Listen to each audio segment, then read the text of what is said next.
Klabu ya Young Africans inatajwa kujiandaa kufanya maboresho makubwa ya kikosi chake kuelekea msimu mpya wa mashindano, ikiwa ni sehemu ya mkakati wa kuendelea kuwa na ushindani mkubwa katika ligi kuu Tanzania bara pamoja na michuano ya kimataifa.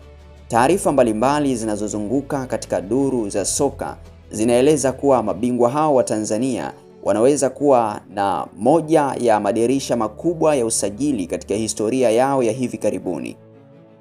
Kwa mujibu wa taarifa hizo, Yanga inatarajiwa kufanya tathmini ya kina ya kikosi chake kwa sasa, jambo ambalo linaweza kusababisha baadhi ya wachezaji wa kigeni kuondoka ili kupisha sura mpya zitakazoimarisha timu katika maeneo mbalimbali ya uwanja.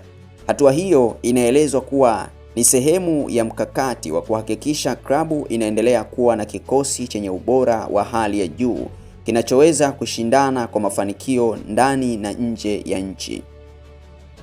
Katika orodha ya wachezaji wanaotajwa kuwa salama zaidi kubaki ndani ya kikosi hicho kwa sasa ni kiungo mshambuliaji Alan Okello, kiungo Maxi Nzengeli na kipa Djigui Diarra pamoja na kiungo Duke Abuya.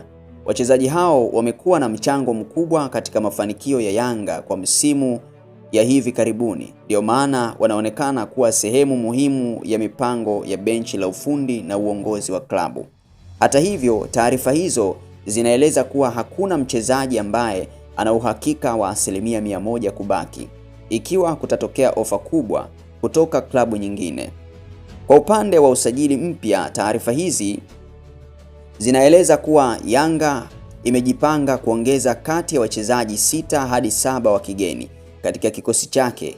Hatua hiyo inaonyesha dhamira ya klabu kuendelea kujenga timu imara zaidi kwa ajili ya malengo ya muda mfupi na muda mrefu. Baadhi ya wachezaji wanaotajwa kuingia katika mipango hiyo wanadaiwa kuwa ni majina makubwa ndani ya soka la Afrika, jambo ambalo linaongeza hamasa kubwa kwa mashabiki wa timu hiyo. Mashabiki wa Yanga kwa sasa wanaendelea kusubiri kwa hamu kuona ni maamuzi gani yatakayofanywa na uongozi wa klabu kuhusu wachezaji watakaobaki na wale watakaoondoka. Endapo taarifa hizi zitathibitika, basi dirisha la usajili linaweza kuwa moja ya dirisha lenye shughuli nyingi zaidi kwa Yanga, huku lengo kuu likiwa ni kuunda kikosi chenye uwezo mkubwa wa kuendelea kutawala soka la ndani na kufanya vizuri zaidi katika mashindano ya kimataifa. Hii ni HD 700 Digital. Usisahau kusubscribe ili kuendelea kupata update kama hizi.